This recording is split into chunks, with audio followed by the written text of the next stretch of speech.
Aquestes pujades són un dels motius pels quals els veïns de Montbau reclamen millores en mobilitat com escales mecàniques o, sobretot, un bus del barri. Diuen que és el barri més envellit de Barcelona i l'únic a l'entorn de la Serra de Collserola que no en té.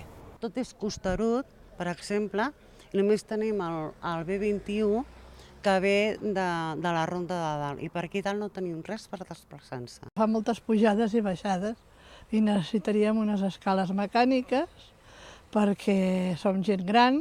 Ara l'únic bus que passa pel barri és el B-21 i només hi té una parada a cada extrem. Des de l'associació de veïns creuen que l'ideal seria un bus del barri amb un recorregut curt i amb molta freqüència de pas que comuniqui la zona amb punts d'interès de l'entorn com el Mercat de la Vall d'Hebron o el Cap Sant Rafel.